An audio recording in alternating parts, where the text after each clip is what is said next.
공의로 말미암아 하나님의 은혜를 받기에 합당한 자들, 우리 주 예수 그리스도의 십자가의 그 죽음으로 그 죽음을 믿는 자에게 하나님의 거룩한 자, 하나님 나라를 유업으로 받을 주님을 아들이라 여겨주신 교회에 감사드립니다.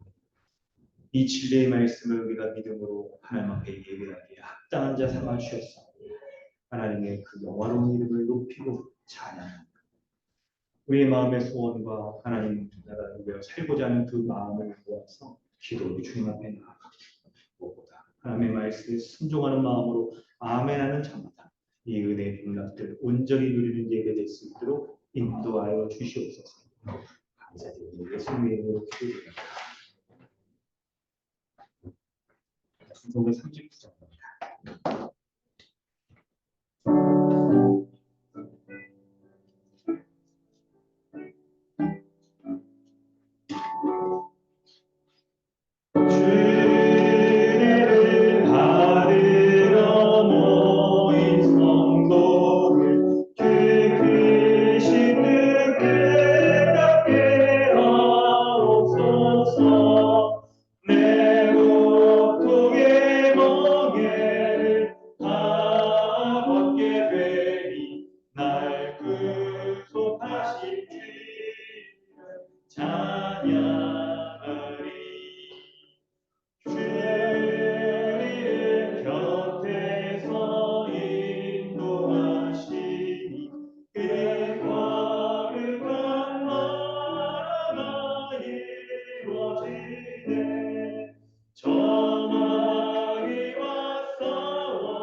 주부를 참고하셔서 사도신경으로 신앙을 고백하고 십계명으로 하나님 앞에 기도합니다. 나는 전능하신 아버지 하나님 천지의 창조주를 믿습니다. 나는 그의 유일하신 아들 우리 주 예수 그리스도를 믿습니다.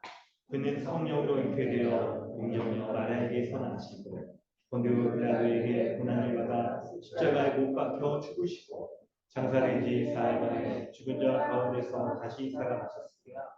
하늘에 오르시어 전능하신 아버지 하나님 우편에 앉아 계시다가 거기로부터 살아있는 자와 죽은 자를 심판하러 오십니다. 나는 성령을 믿으며 거룩한 공교회와 성도의 교제와 죄를 용서받는 것과 몸의 부활과 영생을 믿습니다. 아멘. 너는 나 외에는 다른 신들을 내게 두지 마라. 너를 위하여 새긴 우상을 만들지 마라. 너는 내 하나님 여호와의 이름을 망령되게 부르지 마라. 안식일을 기억하여 거룩하게 지키라. 내 부모를 존경하라. 살인하지 말라. 간음하지 말라. 도둑질하지 말라. 내 이웃에 대하여 거짓 증거하지 말라. 내 이웃의 소유를 탐내지 말라.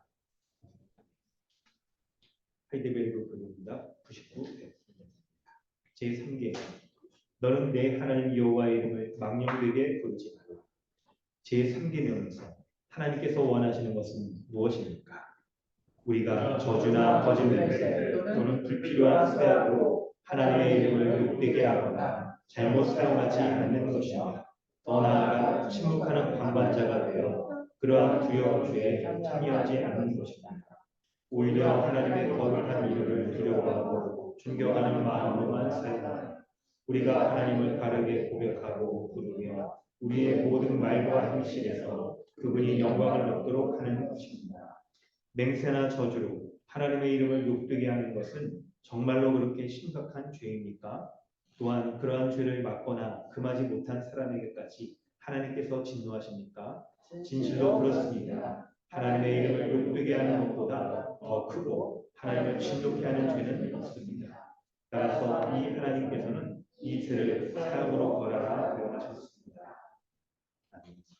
이 시간을 우리 함께 기도하겠습니다. 하나님께서 예배의 순서 가운데 두게 하신 죄의 고백의 이 시간에 우리는 우리의 마음 중심을 하나님께 온전히 드리며 예배하는 합당한 자로서 주님 앞에 나아가야 될 것입니다. 거룩하신 하나님께서는 하나님의 이름을 망령되이 부르지 말라라고 말씀하시면서 그렇게 하나님의 이름을 망령되이 부르는 자들을 온전히 하나님 앞에 예배할 수 없고 또 오히려 돌로 쳐서 사형을 벌하라고 말씀하신 것 우리가 기억해야 될 것입니다. 우리의 마음의 중심 가운데 하나님의 이름을 이렇게 욕되게 하거나 잘못 사용하지 않는 경우 우리가 이렇게 누군가를 이렇게 저주하거나 맹세하고 필요한 생각들을 할 때 하나님의 이름을 들먹이면서 또 우리 성경의 말씀들을 들먹이면서 우리가 이렇게 판단하였던 경우가 없었는지를 돌아보게 됩니다. 또한 하나님의 그 거룩하신 이름과 성품과 하신 일들 가운데 합당하지 못한 모습을 볼 때에도 우리가 그것을 방관하고 있다면 하나님의 영광을 가리고 하나님의 이름을 망령되이 이렇게 부르는 것들이 포함될 것입니다. 우리 가운데 이런 모습이 있었던 것, 이 모든 것들을 하나님 앞에 합당하지 못한 거룩하신 하나님 앞에 합당하지 못한 죄로 인정하고 한 주간의 우리의 삶을 돌아보면서 하나님의 은혜에 합당하지 못한 것들을 죄로 고백하고 주님 앞에 나아가길 원합니다. 그리고 더욱더 하나님의 이름을 망령되이 부르지 않을 뿐만 아니라 영광되이 부르고 높이고 하나님의 이름을 적극적으로 이렇게 전할 수 있는 그런 자로 살게 해달라고 하나님의 은혜를 구하며 기도하기를 원합니다. 함께 기도하겠습니다. 하나님 우리 가운데 이 말씀을 통해서 우리의 삶을 돌아볼 수 있도록 은혜 주시니 감사합니다.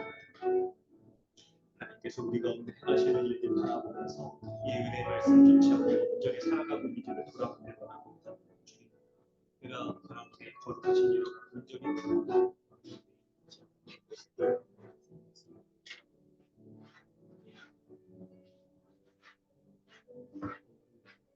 말씀을 공부하여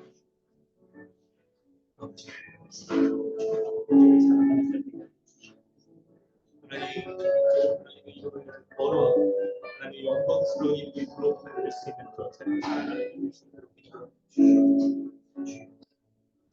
하나님의 거룩한 이름을 두려워 착한 마음으로 그 이름을 온전히 영광스럽게 드러내고 훼손되지 아니하도록 하나님께는 이 이름을 드러낼 수 있도록 도와주시옵소서. 하나님 도와주시옵소서. 믿음으로 살아가는 자들 하나님 왜 그러시는지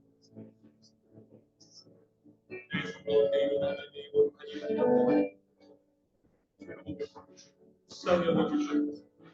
불쌍히 여겨주셔서 그런 죄 예수 그리스도의 앞에 강건하여 우리 예수 그리스도의 은혜를 힘을 내게 살아가는 수 있도록 역사해 주시옵소서. 역사해 주시옵소서. 하나님 아버지 주님의 은혜에 감사드립니다. 우리를 우리 주 예수 그리스도의 십자가의 죽음 그것에 연합한 자 되어서 우리의 모든 죄를 다 용서하며 그리스도의 부활에도 참여한 자 되어서 그 생명의 은혜를 온전히 누리며 날마다 교회 가운데에서 이 종말에 주어지는 그 모든 은혜의 복락들 하나님 나라의 복락들을 지금도 누리며 살아갈 수 있도록 은혜 주시고 감사합니다. 우리가 이렇게 거룩한 우리 신자로서 살아갈 때 하나님의 거룩한 이름이 훼손되지 아니하도록 그 이름이 도리어 영광스럽게 높여질 수 있는 삶을 살아갈 수 있도록 은혜 베풀어 주시옵소서.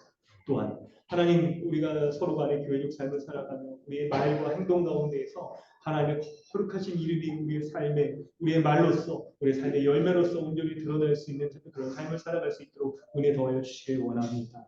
오늘 이 예배가 하나님의 그 거룩하신 이름 하나님의 성품과 하나님의 행하신 일들이 온전히 드러나고 온전히 선포되고 온전히 아멘으로 그 은혜를 받아 누릴 수 있는 영광스러운 예배 되어질 수 있도록 역사하여 주시옵소서. 감사합니다. 예수님의 이름으로 기도드립니다. 찬송 303장 찬양하며 전도하면서 기도해 주십니다.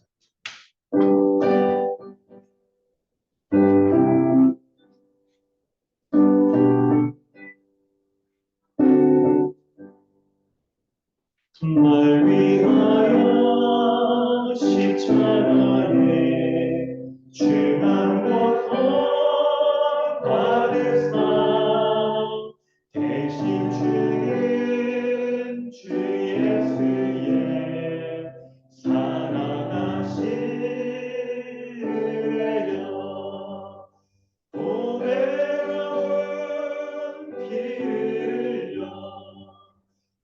성령 죽을 죄에서 그 선함을 받으니 어찌 찬양할까. 예수 안에 있는 우리 한량없이 즐겁고 주 성령의 위로함이 마음속에 차도다. 천국 음악 소리 같은 은혜로운 그 말씀 끊임없이 듣는 우리 어찌 찬양할까. 이 세상에 모진 풍파 쉬지 않고 끌어도 주님 안에 보호받는 우리 마음 편하다. 늘 깨어서 기도하고 저 천국을 바라며 주님만을 기다리니 어찌 찬양할까.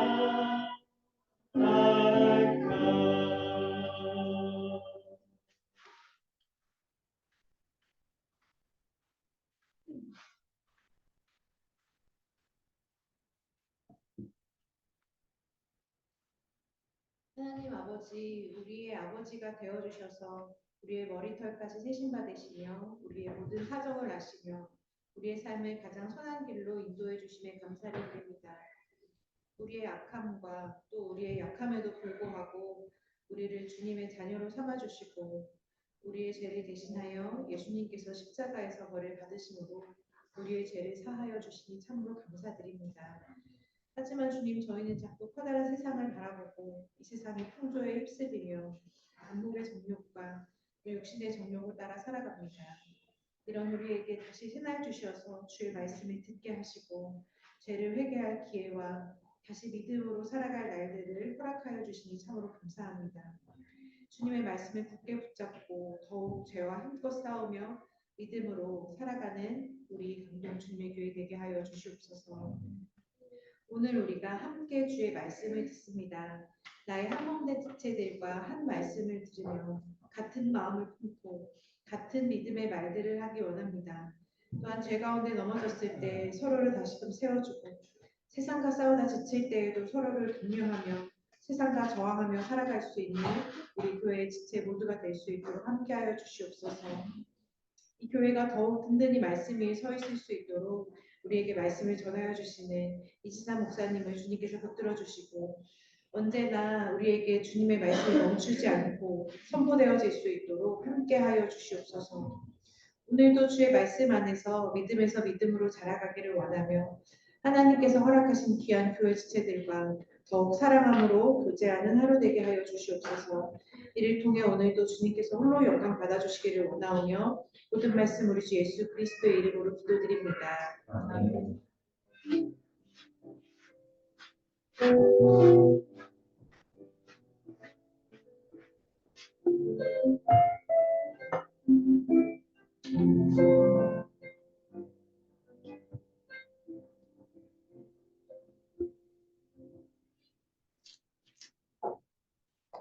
하나님께서 오늘 우리에게 주시는 은혜의 말씀은 히브리서 11장 24절로 26절입니다. 히브리서 11장 24절로 26절까지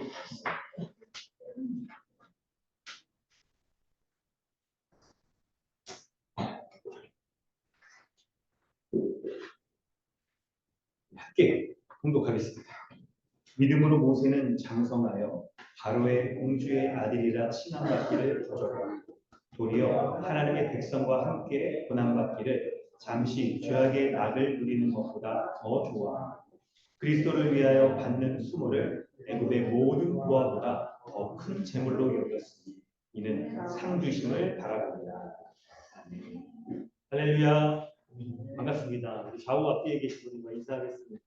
한 주 동안 잘 지내셨나요? 저희 은혜 가운데 평안하게 반갑습니다. 우리 잠옷실에서도 우리 아이들 열심히 그래서 우리 어린이들도 우리 앉아서 이제 우리 또 돌아다니면서도 본성이 함께 우리 예배하도록 하겠습니다. 네, 성도 여러분, 우리는 살아가면서 이제 무엇인가를 선택해야 되는 그런 순간이 오지 않습니까? 이 선택이라는 것은 A와 B 중에서 하나를 택하면 하나는 잃어버리게 되는 게 마련이잖아요. 그럴 때 여러분은 어떻습니까? 이런 선택에 해야 될 때 어려움은 없으신가요? 혹시 우리가 무엇인가를 선택할 때 그 기준은 여러분의 어떤 기준을 가지고 선택하시는지요? 오늘 히브리서 본문을 통해서 믿음으로 살아간 이 모세, 신앙의 선배인 모세를 통해서 우리가 어떤 기준을 가지고 선택을 해야 되는지, 믿음의 기준을 가지고 무엇을 선택해야 되는지를 살펴보도록 하겠습니다. 오늘 본문을 24절부터 26절까지 이제 본문을 이렇게 볼 때 모세가 믿음으로 믿음이라고 성경에 표현되어 있는 것을 크게 세 가지로 볼 수가 있습니다. 24절에 첫째는 24절에 모세는 장성하여 바로의 공주의 아들이라 칭함받기를 거절하고 그리고 이 도리어 하나님의 백성과 고난받기를 더 좋아한다. 이 표현 있잖아요. 동사 이 표현 거절하고 더 좋아한다. 이게 첫 번째고요. 두 번째는 그리스도를 위하여 받는 수모를 애굽의 모든 보화보다 더 큰 재물로 여겼으니 수모를 더 큰 재물로 여기는 것입니다. 이것이 믿음의 두 번째 모습이고요. 세 번째는 상주심을 바랍니다. 예, 전체의 이제 이유가 되어질 때 하나님께서 상주심을 바라보는 것이 믿음의 세 번째 내용인 것을 볼 수가 있습니다. 이 내용들을 우리가 좀 살펴보려고 하는데요. 첫 번째 24절, 25절 말씀이죠. 그 말씀을 살펴볼 텐데 바로 모세가 장성하였을 때 바로의 공주의 아들이라 칭함받기를 거절했다는 내용이 나옵니다. 그렇다면 모세가 장성하기 전에까지는 바로의 공주의 아들로서 이렇게 잘 자랐고 이렇게 칭함받는 것을 또 이렇게 거절하지는 않았던 삶을 살았던 모습을 우리가 볼 수가 있겠죠. 그 모습을 좀 우리가 자세히 보려고 합니다. 자세히 보려고 할 때 본문이 있죠. 이 히브리서 교회가 성도들이 믿음의 본삼은 선배인 출애굽기 당시의 모세 어떤 믿음을 살았는지 우리가 보려고 합니다. 출애굽기 2장 10절부터 15절 말씀. 출애굽기 2장 10절로 15절까지 말씀. 우리 여찬 형제 한번 읽어주세요.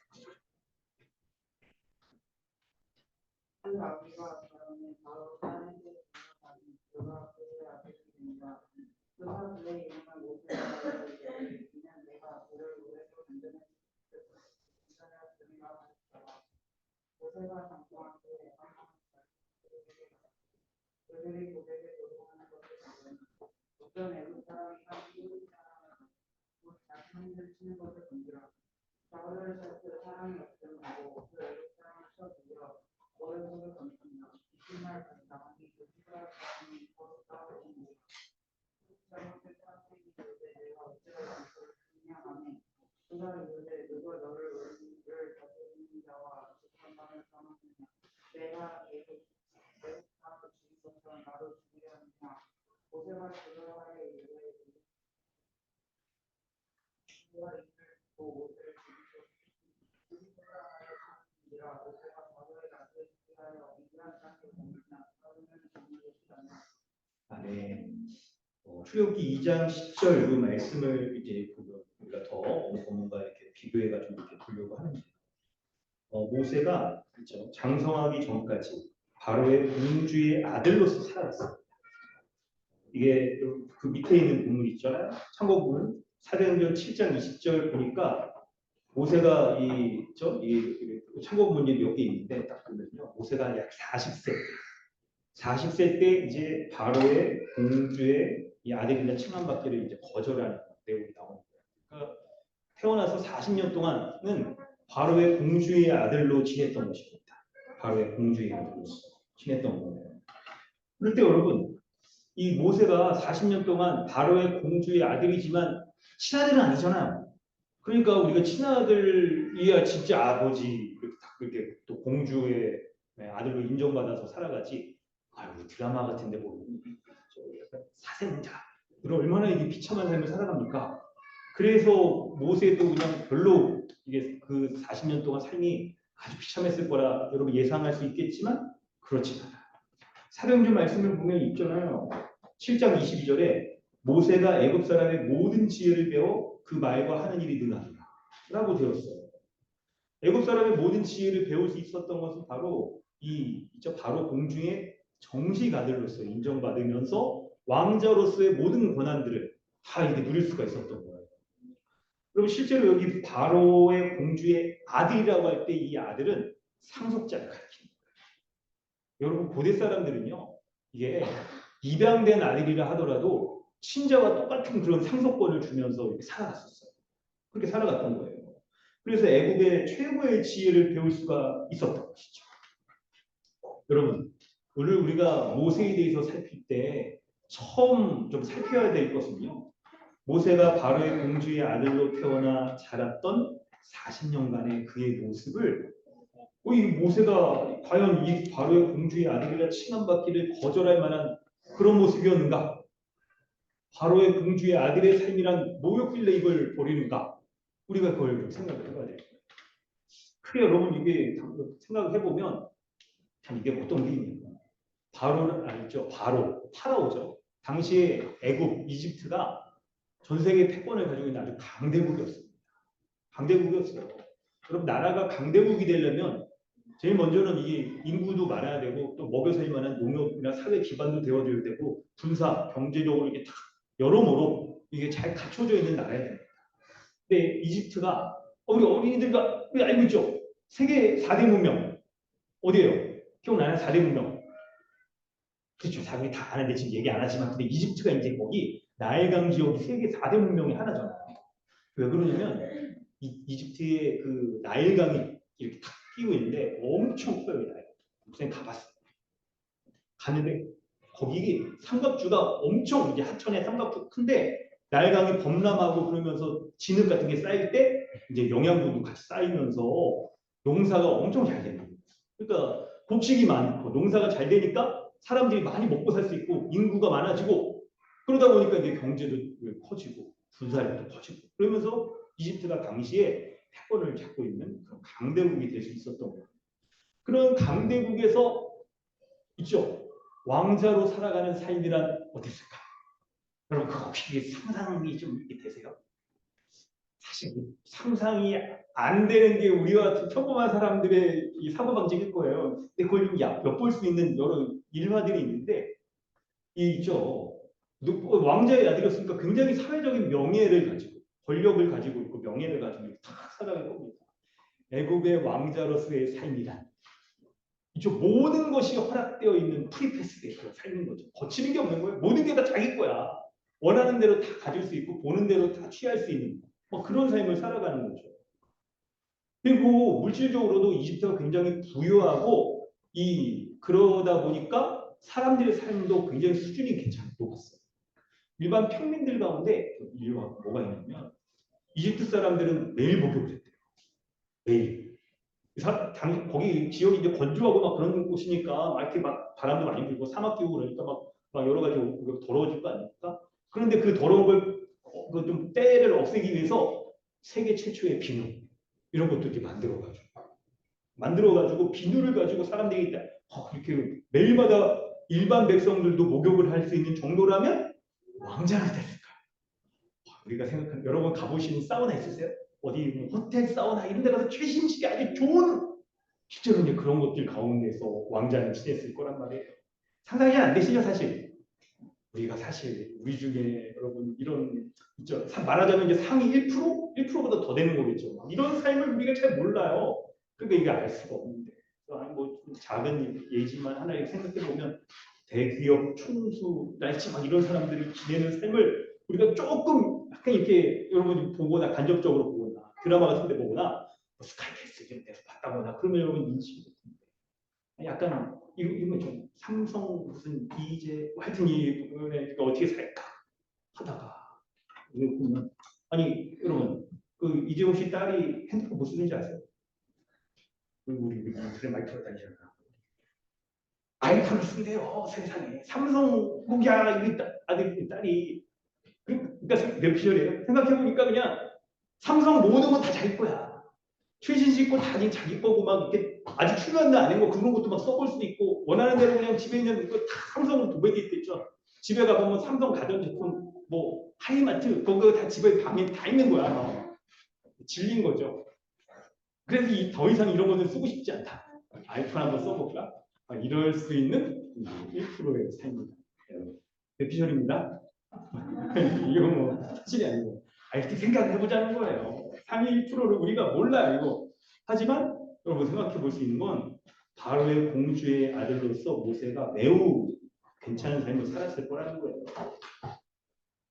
그러다가 사도행전 7장 23절을 보니까 나이가 40이 되네 그 형제 이스라엘 자손을 돌볼 생각이 나더니 그 전까지는 모세에 있죠.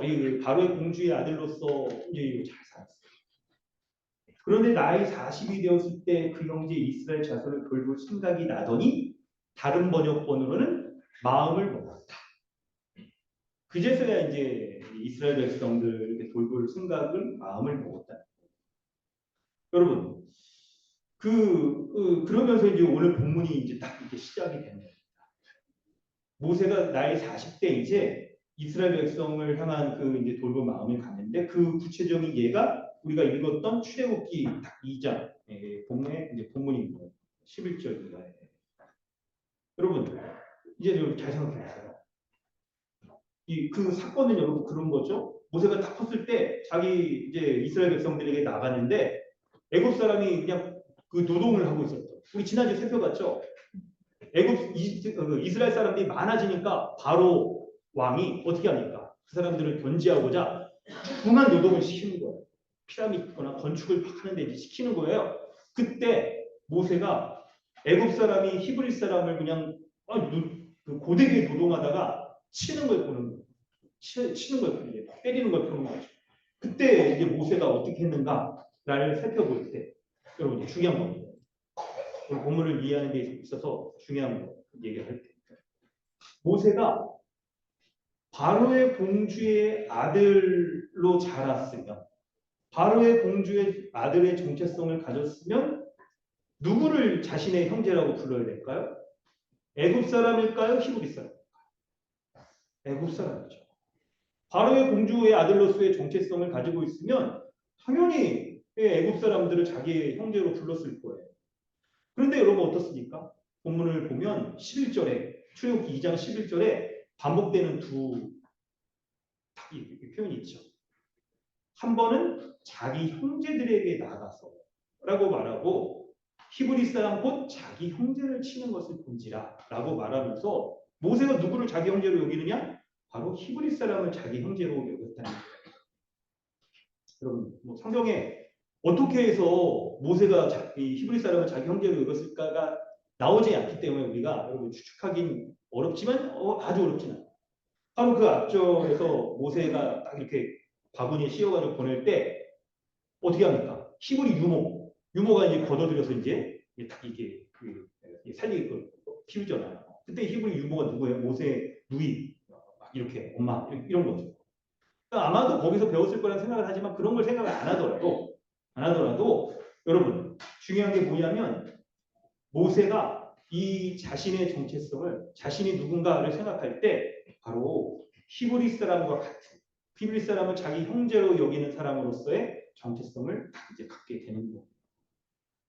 여러분 14절에 이제 있죠.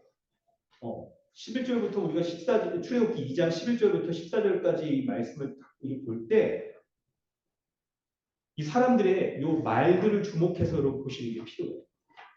이게 여러분 출애굽기는 성경의 장르상 설화체, 이야기체죠. 이야기체는 이게 어떤 사건이냐, 사건을 통하여서 드러내는 의미가 뭐냐를 파악하는 게 중요해요. 그래서 겉으로 볼 때 드러나는 표면적인 게 있겠지만 그 안에 이게 뭐를 말하려고 하느냐를 파악하는 게 중요한 거예요.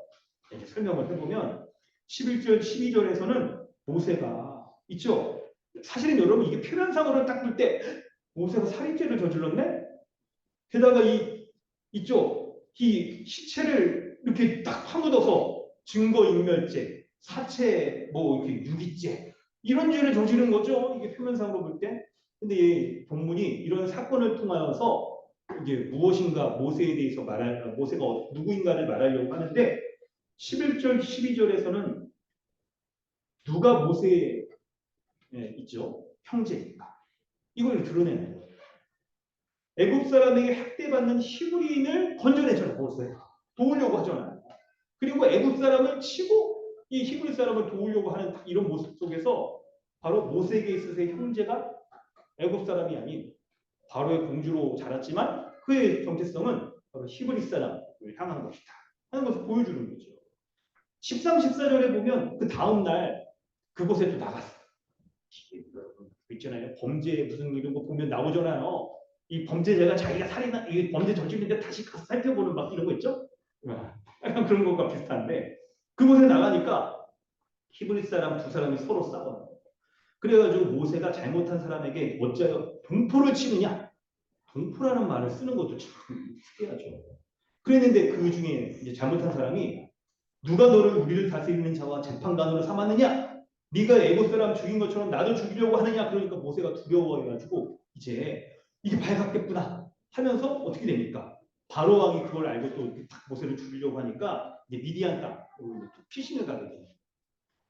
표면적인 것은 여러분 모세가 잘못한 것이 드러나는 건데 여러분 있죠. 요 이야기체의 묘미 중에 하나가 14절에 나온 것처럼 이 대화를 통해서 드러나는 이 내용이 가운데 드러나는 의미가 무엇인가가 중요한데 여러분 여기에서 있죠. 이 14절의 대화를 통해서 모세가 자신의 정체성을 11, 12절에서 찾았다.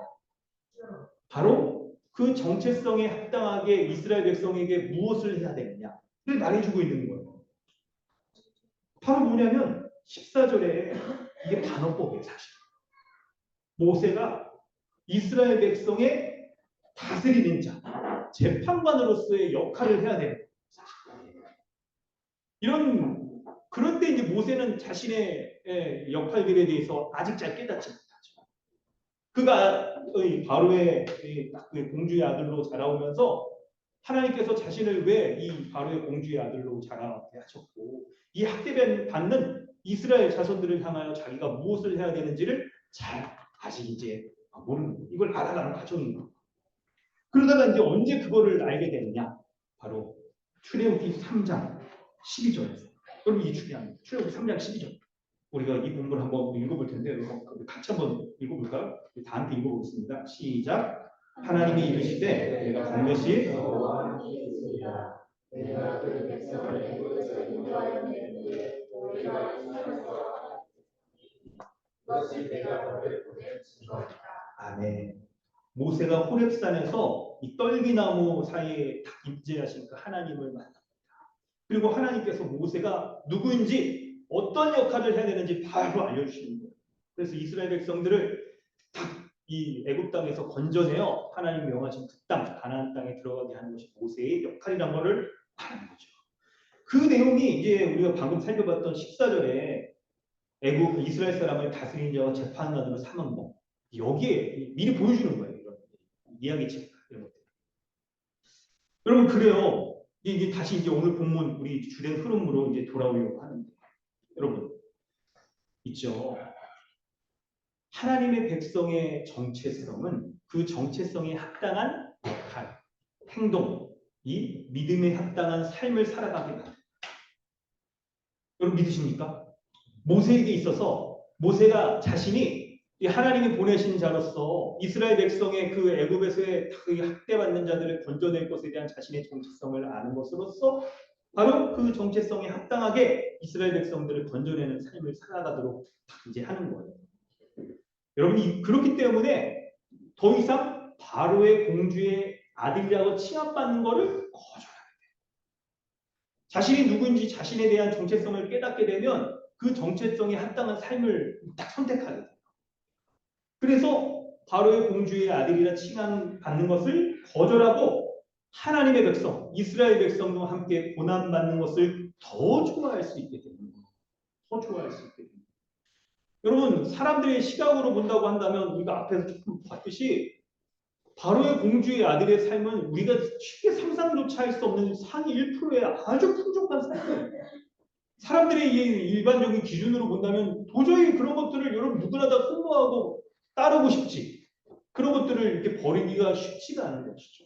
그런데 모세가 그런 것들을 버릴 수 있는 것은 바로 하나님께서 모세에게 그가 어떤 일들을 해야 되는지 그 하나님의 백성을 이끌어내는 그 삶에 대한 그 정체성, 하나님 맡기신 일에 대한 사명들을 분명히 알았을 때 그 정체성이 바로 버려야 될 것과 그리고 더 가져야 될 것, 더 좋아야 될 것에 대해서 알게 해줍니다. 여러분, 우리가 가져야 될 믿음의 본이 바로 이런 모습이에요. 우리가 신자로서의 정체성을 가질 때 우리는 신자에게 합당하지 않은 것을 거절하고 버리고 그리고 신자로서 합당한 것, 그것이 고난스러운 것이라 하더라도 더 좋아하는 선택을 하게 되는 것입니다. 여러분, 선택이란 뭡니까?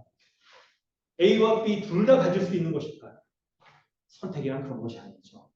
하나를 포기하면 그제서야 다른 하나를 선택할 수가, 얻을 수가 있는 거예요. 모세가 하나님의 백성을 이끌도록 하는 그 자신의 정체성, 하나님의 보내신 바 된 사람이라는 것을 깨닫는 순간, 그때 바로의 공주의 아들이라 칭함받는 것을 거절하고, 그리고 하나님 백성과 고난받는 것을 더 좋아하는 선택을 할 수 있게 되는 것. 하나를 포기한 것, 바로 그것이 믿음입니다. 그리고 다른 하나를 더 좋아하는 것, 그것이 바로 믿음인 거예요. 믿음이 있을 때 이전에 누리던 사회적인 명예나 그리고 육체적인 쾌락, 물질적인 풍요를 보는 그 관점도 달라져서 우리가 잠시 죄악이다, 우리가 누리고 있는 사회적인 명예, 육체적인 즐거움, 경제적인 풍요로움, 이런 것을 보는 관점이 바뀌어서 성경의 표현대로 이것을 잠시 죄악의 기쁨이라고 여기게 되어집니다. 여러분, 우리에게도 마찬가지입니다. 우리가 죄악된 삶을 기뻐하던 옛사람을 살았습니다. 하나님을 멀리 떠나 살아갔던 그런 존재였던 우리는 이 세상적인 삶에 대해서 그것을 기뻐하고 좋아하며 살았던 거예요. 그런데 그런 옛사람이 죽자 어떻게 됩니까? 새 사람이 되어서 이제는 이전의 것을 포기할 수 있게 되는 게 바로 예수 그리스도를 믿는 신자, 새 사람의 삶인 것입니다. 그런 존재인 거예요. 그 존재로서 우리는 이런 더 기뻐하는 것, 그리고 버려야 될 것에 대한 기준이 생긴 사람인 것이죠. 여러분, 믿으십니까? 아멘. 그래서 찬송가의 가사에 그런 가사가 있잖아요. 주 예수보다 더 귀한 것은 없네. 이 세상 부귀와 바꿀 수 없는 영 죽은 내 대신 돌아가신 그 놀라운 사랑이 있지 못해. 세상 즐거움 다 버리고 세상 자랑 다 버렸네. 주 예수보다 더 귀한 것은 없네. 아멘.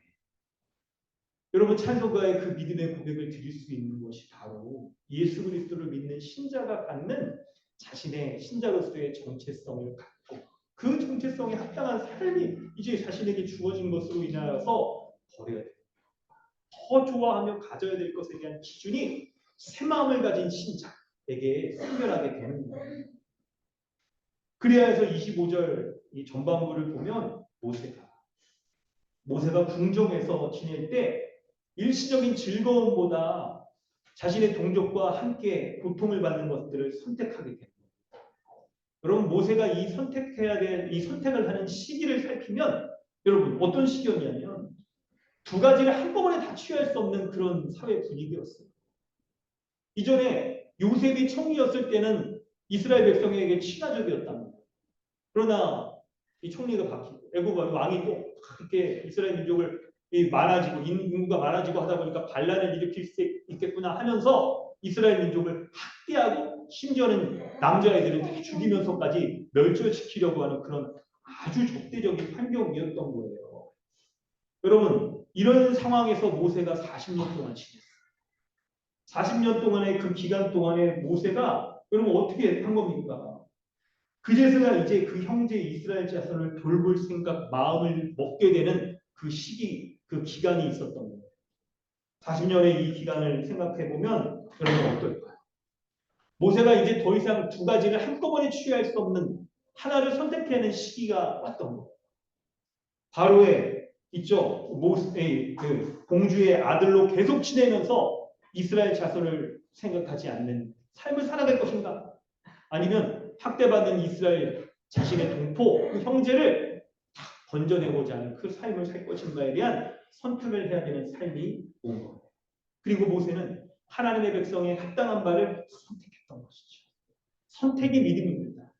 믿음은 선택이에요. 성도 여러분, 여러분은 어떻습니까? 모세와 같이 여러분이 누리는 명예나 기쁨이나 재물 있잖아요. 이것에 대해서 여러분은 어떤 생각들을 가지고 계세요? 혹시 우리가 누리고 있는 그런 모습들에 대해서 어느 한순간 이것을 죄악의 기쁨이구나 라고 여겨지는 그런 부담감들은 없었어요? 그런 거룩한 부담감들이 여러분에게 있지 않으세요? 주를 위해 살아가야 되는데 더 살고자 하는 그 열망이 있습니다. 교회로서 교회적 삶을 살아가고자 하는 그 마음들이 생기는데 그 부담감들이 생겨지는 모습. 여러분의 상관대는 어떻습니까? 우리에게 이렇게 고민되는 지점들이 우리에게 각자 다 있을 거예요. 우리에게. 그때 여러분 모세와 같이 우리에게 참 부담되어지는 그 부담감들에 대해서 거절하고 그것을 더 이상 취할 것을 거절하고 우리가 신자로서 합당한 바 그것을 더 좋아하는 선택을 해야 할 것입니다. 그런데 이런 믿음의 선택을 할 때 우리가 어떤 용기를 가지고 그런 선택을 할 수 있을까요? 어떤 이 마음의 동기가 우리에게 생기길래 그런 선택을 할 수 있는 걸까요? 그것을 본문은요, 바로 그리스도에게 연결해서 설명하고 있는 거예요. 26절에 그리스도를 위하여 받는 수모를 애굽의 모든 고아보다 더 큰 재물로 여겼다라고 말하고 있어요. 모세의 믿음의 두 번째는 자신이 받는 수모를 그리스도를 위하여 받는 수모로 여겼고 그리고 그것을 애굽의 모든 고아보다 더 큰 재물로 여겼다는 것에 있어요. 여러분, 모세가 그리스도를 직접 봤을까요? 보지 못했어요. 모세가 그리스도를 직접 보지 못했단 말이에요. 성경 가운데 나와 있는 그런 예표들 이런 것들은 봤겠죠. 그러나 그리스도를 보지 못했습니다. 그럼에도 히브리서가 그리스도를 위하여 받는 수모라고 쓴 이유가 뭘까요? 바로 그리스도가 당하신 고난, 곧 자기 죄 때문에 당하는 고난이 아닌 의를 위하여 하나님 나라를 위하여 자발적으로 고난에 동참하는 삶을 살았던 것입니다.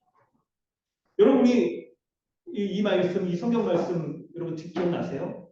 골로새서 1장 24절에 나는 이제 너희를 위하여 받는 괴로움을 기뻐하고 그리스도의 남은 고난을 그의 몸된 교회를 위하여 내 육체에 채우노라. 그리스도의 남은 고난이란 뭡니까? 그리스도가 십자가에 고난당하실 것이 부족하기 때문에 이걸 말하는 것이 아니고 우리가 그리스도와 같이 그리스도와 연합된 신자가 살아갈 때 그리스도가 의를 위하여 자발적으로 당하신 고난을 당하셨던 것처럼 신자가 바로 교회로서 살아가려고 할 때 이 세상에서 자신 죄 때문에 당하는 고난이 아니라 그리스도의 당하신 그 의를 위한 선한 것을 위하여서 자신이 자발적으로 고난에 뛰어드는 삶 이런 삶을 살아가야 된다는 것을 말하고 있는 거예요. 성도 여러분 어떻습니까? 이 말씀이 참이라라고 진리라라고 여러분 믿으십니까? 아멘입니까 여러분? 아멘. 그렇다고 한다면 성도 여러분 우리는 그리스도의 남은 고난을 이 몸된 교회를 살아가면서 우리 육체에 채울 것을 말하는 이 말씀을 쫓아서 우리는 다음과 같이 살아야 될 거예요. 우리는 이렇게 살아야 될 거예요. 뭐냐면 여러분 우리는 이전에 예수 믿기 전에는 어떻게 살았습니까? 나 자신을 위해서 세상의 만족과 사회적인 명예와 경제적인 유익을 위해서 이렇게 살아가는데 그런 삶을 거절하고 신자에 합당한 것을 위하여서 우리도 그것이 고단스러운 것이라 하더라도 그 고난에 적극적으로 더 좋아하는 선택을 하며 살아가는 그런 삶을 살아야 될 것을 말하는 거예요. 그런 삶에까지 나아가라고 성경이 말하고 있는 거예요. 의에 합당한 고난을 자발적으로 선택하는 그런 삶까지 나아가라라고 말씀하고 있는 거예요. 여러분 믿으십니까? 부담스럽지만 여러분 아멘으로 받으시기 바랍니다. 할렐루야. 아멘입니다. 고난을 즐기는 사람은 없습니다. 우리가 무슨 고난을 받는 그거 즐겨하는 그런 사람이 누가 있겠습니까? 쉽지 않습니다. 그럼에도 여러분 우리가 이런 삶을 살 수 있는 것 무엇이 우리로 하여금 그런 삶을 살 수 있게 할까요? 바로 신자가 연합한 그리스도 때문에 가능합니다. 그리스도 때문에. 우리 안에는 그런 성정이 없어요. 우리 안에는 자발적으로 그렇게 할 수 있는 욕구도 생기지 않습니다. 우리 안에는 그렇게 행할 수 있는 능력도 없어요. 그런데 신자가 그리스도와 연합하여 새 마음을 갖고 그리스도와 연합한 자가 그리스도와 날마다 교제함으로 그리스도께서 우리에게 그리스도의 마음 주시고 그리스도의 용기 주시고 그리스도의 결단 주시고 그리스도의 순종도 주시고 죄와 싸우도록 하시고 세상의 권세에 맞서 싸우게 하시고 이 세상 나라의 왕과 싸워서 승리하게 하시는 그 모든 은혜를 그리스도와 연합한 신자에게 주시는 것입니다. 할렐루야. 예수 그리스도는 어떤 분입니까? 그분은 왕이셨잖아요. 왕이셨지만 이 비천한 죄인의 몸을 입고 세상에 오신 분이에요. 성육신하에 오신 분이에요. 그래서 고통과 죽음의 지배 가운데 살아가는 죄의 노예 가운데 살아가는 인간의 몸을 입고 겸손히 낮아지셔서 이 세상에서 지내셨잖아요. 누구 때문에 그렇게 지낸 거예요? 예수님이 자신의 죄가 때문에 그렇게 지낸 게 아니라면 누구 때문에 그렇게 지낸 거예요? 바로 죄인과 같은 우리를 위하여서 이렇게 세상의 기쁨을 누리며 그것이 전부라고 살아가는 우리를 위하여서 주님이 왕의 모습을 버리고 이 세상에 겸손히 낮아지셔서 오신 거예요. 이런 그리스도의 은혜와 능력을 입어서 그리스도와 연합한 신자로서 우리가 그리스도와 같은 자로서 설 수 있을 때 바로 예수 그리스도가 가신 그 십자가 고난의 삶도 살아낼 수가 있는 것입니다. 성도 여러분, 이 말씀을 통하여서 우리에게 이 부분을 적용하고 우리를 돌아가는 거예요. 그러면 믿음으로 살아가는 신자의 삶에 대해서 생각할 때 그리스도와 고난에도 연합된 삶이 바로 신자가 믿음으로 살아야 될 삶입니다. 십자가의 길을 가는 삶, 그리스도가 가신 그 십자가의 길에도 연합되어 살아가는 삶, 그것이 바로 그리스도와 연합된 신자가 이 세상을 믿음으로 살아가는 모습입니다. 성도 여러분, 혼란이 없으시길 바랍니다. 교회는 동아리가 아닙니다. 교회는 친목회가 아닌 거예요. 동호회 같은 그런 모임이 아닌 거예요. 그냥 사람들하고 모여서 교제하고 자기 유익에 따라서 이렇게 속했다가 또 그냥 동호회 바꾸듯이 이렇게 할 수 있는 게 아닌 거예요. 교회로 살아간다는 것에는 반드시 무엇이 있어야 되냐면 주를 위해 포기하는 고난, 이것이요. 주를 위해 포기하는 것과 그리고 고난의 삶이 있어야 되는 거예요. 이것이 바로 신목회와 다른 교회의 모습입니다. 물론 교회 안에 여러분 한몸대 지체와의 정말 세상에서 누릴 수 없는 교제가 있는 거예요. 그런 측면을 말하는 얘기입니다.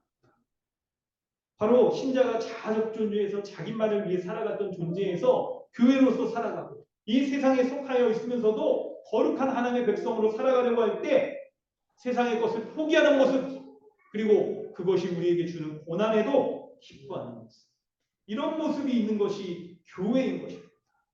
여러분 우리는 그리스도 안에서 신자는 이런 삶을 살아갈 수 있는 그런 거룩한 교회로서 그런 존재로서 바뀌어진 거예요. 그리고 그 존재로서 바뀌어진 것에 합당하게 그런 삶도 살아갈 수 있는 은혜와 능력 또한 다 받은 것이 바로 그리스도와 연합한 교회의 모습인 것입니다. 할렐루야. 그럴 때 여러분 이제 생각해 보세요, 여러분. 체크 포인트. 정말 우리가 변화된 존재로 바뀌었는지 확인할 수 있는 지점이 무엇이 있을까요? 내가 그리스도 안에 있다라는 그 은혜 아래 지배 아래 거하며 살아간다는 이 세상에 참 좋은 세상 가운데 살아가면서도 내가 하나님 나라 백성에 속하여 살아가고 있다는 그 확신을 할 수 있는 포인트가 뭐가 있을까요? 오늘 본문을 통하여 두 가지를 살필 수가 있습니다. 첫째는 자신이 당하는 수모에 대한 생각이 바뀌는 거예요. 내가 신자로서 살아갈 때, 교회로서 살아갈 때 당하는 고난에 대한 그 생각이 바뀌는 거예요. 뭐냐면 그것을 더 이상 고난으로 여기지 않고 뭘까요? 더 큰 재물이라고 해요. 여러분 중요합니다. 이거 잘 묵상하고 적용할 지점들이 많아요. 신자로서 우리가 당하는 고난에 대해서, 수모에 대해서 그것을 더 이상 수모로 여기지 않고 더 큰 재물로 여기는 겁니다. 신자로서 살아갈 때 여러분 세상과 다르기 때문에 우리가 당하는 고난, 어려움들이 얼마나 많습니까? 신자이기 때문에 우리가 선택해야 하는 우선순위가 있잖아요. 그것 때문에 우리가 여러분 당하는 고난들이 얼마나 많아요. 지불해야 될 비용들이 얼마나 많습니까? 믿음의 삶을 살아가기 위해서 지불해야 될 비용, 거룩한 삶을 살아가기 위해서 지불해야 될 것, 교회의 한몸됨을 지키기 위해서 살아가기 위해서 우리가 지불해야 될 것이 얼마나 많아요. 그렇게 살아가갈 때 우리에게 닥치는 수모 고난들이 있어요. 그런데 그것을 더 큰 재물이라고 여기는 거예요. 더 큰 재물이라고. 그것이 얼마나 귀한지 본문의 표현에 애굽의 모든 보화보다 더 큰 재물이라고 말하고 있어요. 더 큰 재물이라고. 수모에 대한 이런 생각이 바뀌었다면 바로 그것이 신자의 된 증거이고, 두 번째는 수모를 당하는 그 상황 가운데, 고난 가운데 있는 상황 가운데 분명한 우선순위가 드러나는 겁니다. 우선순위가 드러나는 거예요. 그건 뭐냐면 고난을 당함에도 불구하고 그때 신자에게 합당한 바를 선택을 합니다. 그 우선순위가 아주 분명하게 드러나는 것이죠. 그 구체적인 예로 본문이 말하는 것이 뭡니까? 본문이 한번 다시 한번 보고 줍니다. 그리스도를 위하여 받는 수모를 애굽의 모든 보화보다 더 큰 재물로 여겼으니라고 말하고 있어요. 모세에게 있어서는 그 우선순위가 뭐였냐면 바로 재물에 대한 그 관점이 바뀝니다. 재물에 대한 관점입니다. 신자로서 살아가려고 할 때 우리가 딱 신자로서 합당한 바를 살아가야 할 때 여러분 우리에게 도전되어지는 많은 것들이 있겠지만 그 중에 대표적인 것들이 바로 이 돈에 대한 문제일 거예요. 여러분 모세일 때도 이 보화, 돈 그것이 중요하게 여겨졌듯이 우리가 있죠? 아니 말을 바꿀게요. 이 표현을 따라가는 게 중요해요. 보화를 이 재물로 여기듯이 우리도 무엇을 이렇게 우리의 큰 재물로 여기는가라고 할 때 더 귀한 것을 여기는가 할 때 이 시대에도 우리는 돈을 큰 재물로 여기는 거예요. 큰 것으로 여길 거예요. 아니 그렇기 때문에 여러분 그 사람들이 막 우스갯소리 흔히 하는 말 중에 그냥 뭐니 해도 머니가 최고다 막 이런 말 하듯이 돈 싫어하는 사람 누가 있습니까? 다 돈 좋아하죠. 그거 거절할 사람이 누가 있겠어요? 큰 거 갖고 싶고 그렇죠. 세상의 사람들은 여러분 돈을 굉장히 좋아할 뿐만 아니라 선택하는 순간에 돈을 쫓아서 우선순위를 선택하는 경우가 많이 있을 거예요. 그런데 오늘 본문의 성경은 그렇게 말하죠. 본문의 성경은 그리스도를 위하여 받는 수모를 더 큰 재물로 여기는 것이 믿음이라고 말해요.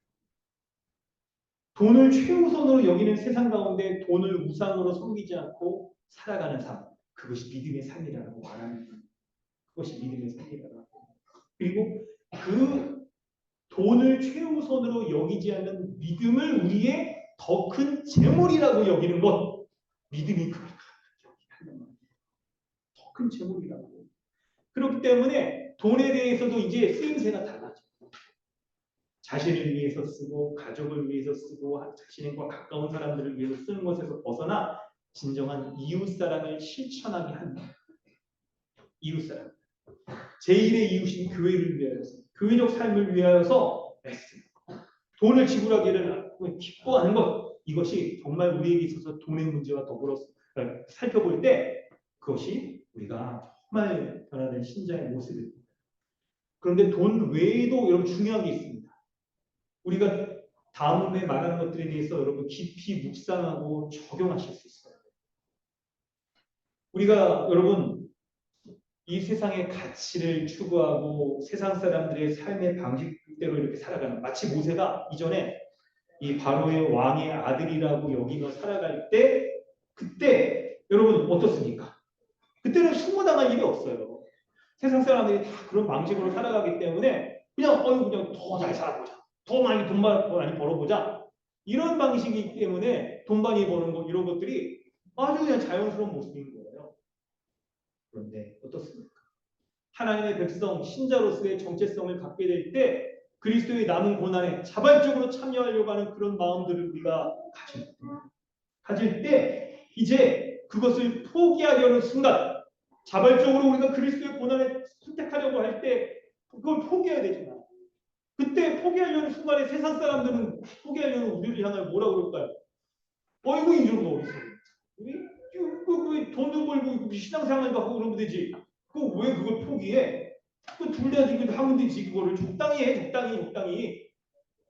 그리고 그걸 포기하려는 우리를 향해서 비방하고, 신자로서의 삶을 살아가려는 우리를 향하여서 부당한 대우들을 할 거예요. 사회적인 어떤 불이한 것들을 볼 때 우리가 따르지 않으려고 할 때 그것에 대해서 말하고 하는 이런 사람들을 이상하게 여기면서 막 비방하고, 어떤 상황에서는 모욕도 하고, 어떤 상황에서는 무시하고 따돌리는 당하는 것이 주를 위하여서 거룩하게 살아가려는 신자에게 수반되어지는 모습들입니다. 세상 사람들의 이런 모습들에도 불구하고 고난의 길을 계속 가는 것, 믿음으로 가는 것, 그거를 더 큰 재물이라고 여기는 거예요. 그거. 이게 나에게는 돈보다 더 큰 가치인 거예요. 오히려 세상 사람들이 비방하고 그럴 때 내가 무엇을 선택하고 있는지가 더 분명하게 드러나는 거예요. 그것이. 이걸 더 큰 재물이라고 여기는 것, 그런 큰 여러분 그 재물로 여기는 믿음을 가지시기를 주님의 이름으로 축원합니다. 여러분 그런 믿음을 가지셔야 돼요. 할렐루야. 여러분 좀 여러분 어려우시겠지만 고난을 큰 재물로 여기라는 이 메시지가 여러분 어려울 거예요. 쉽진 않을 거예요. 십자가의 길 걷고 가는 삶이 쉽진 않을 겁니다. 근데 우리의 믿음의 분이신, 우리의 믿음의 고백을 하는 예수 그리스도가 그 십자가의 길 가셨잖아요. 그리스도 의지하면서 여러분 한번 가보실 수 있어요. 게다가 너무나도 은혜롭게 이렇게 아멘이 주저하는 여러분들을 위해서, 우리를 위해서 주님이 놀라운 은혜의 말씀을 세 번째로 주신 거예요. 바로 26절 후반부 모세가 보였던 믿음의 세 번째 모습은 상 주심을 바라보는 겁니다. 상 주심을 바라보는 거예요. 주를 위한 자발적인 고난에 동참하고 이 세상의 것들을 버리고 주를 위해서 더 살아가려고 하는 것들을 더 좋아하는 삶을 살아갈 때 우리는 세상 가운데서 수모를 당할 것입니다. 근데 그것을 더 큰 재물이라고 여기는 이유가 있어요. 왜냐하면 상 주시는 이가 있기 때문에. 그 주님을 바라볼 때야 우리가 그 고난에 대해서 그것을 더 큰 재물이라고 바라보게 되는 거예요. 여러분 이때 이 바라본다는 것은 그냥 눈으로 이렇게 그냥 우연히 보인다는 게 아니에요. 자신이 받을 상에 대해서 집중하여 보는 거예요. 집중하여. 왜 집중하여 볼 수밖에 없어요? 수모를 당하는 상황이기 때문에 그래요. 선택을 해야 되는 그 선택의 순간이기 때문에 그래요. 자발적인 고난을 우리가 딱 바라보면서 세상의 거 선택하지 않으려고 할 때 세상 사람들이 어리석다라고 손가락질을 바라고 따돌림도 당하는 그런 일들이 있기 때문에 상 주시는 일을 더 집중해 바라봐요. 주님이 주신 상을 더 집중해서 바라봐야 되는 거예요. 성도들, 그 상은 무엇입니까? 모세에게 있어서 가나안 땅이었어요. 가나안 땅 아닙니다. 말 잘못했어요. 가나안 상 아니에요. 가나안 상 아니에요. 잘못된 거. 가나안 땅입니다. 적과 꿀이 흐르는 풍요의 땅이에요. 신자가 가야 돼. 영원한 하나님 나라 복락의 은혜를 누리는 거예요. 하나님께서 공평하신 분입니다. 그 상을 베푸실 때 여러분 그 기준이 어떨까요? 하나님의 기준에서 아주 공평한 상을 베푸실 거예요. 설명을 잘 들어보세요. 하나님은 이 세상의 사람들에게 상을 베푸십니다. 일반은 정말 특별한 총 가운데 상을 베푸시는데 두 가지 상이 있어요. 신명기 28장 보면 읽으려다 좀 길어질 것 같아서 생각하는데요. 현세에서 받는 상이 있습니다. 농사를 짓는 이스라엘 백성에게 곡식이 잘 자라고 가축이 잘 크고 하는 것이 바로 하나님이 주시는 현세에서의 즉각적인 상이었어요. 여러분 그러나 이 즉각적인 상은 신자에게 있어서 종종 있을 수 있지만 즉각적인 보상이 항상 있는 것은 여기에 여러분 주목하셔야 돼요. 만약에 하나님은 항상 즉각적인 보상만 하신다라고 한다면 여러분 선한 일을 한 사람은 선한 일에 대한 보응을 항상 받아서 이 세상에서 우리가 잘 살아요. 그때 규명할 수 없는 게 뭐냐면 우리의 삶에서 우리가 고난받는 거 이거 뭐냐는 거예요. 하나님이 우리를 버리신 거냐? 하나님이 우리를 징계하시는 거냐? 내가 죄 가운데 있는 그 죄 때문에 하나님이 나를 심판하신 벌하시는 거냐? 이렇게 여길 수 있는 거예요. 우리의 삶에서 이 고난을 신자가 살아가는 그 고난에 대해서 우리가 이해할 방법이 없는 거예요. 그런데 하나님은 어떤 방식으로 상을 베푸시느냐? 바로 현세의 상이 필요한 자에게는 그 상을 주십니다. 그런데 더 큰 하나님의 상은 내세에서 상이 필요한 자에게 그 상을 주십니다. 상.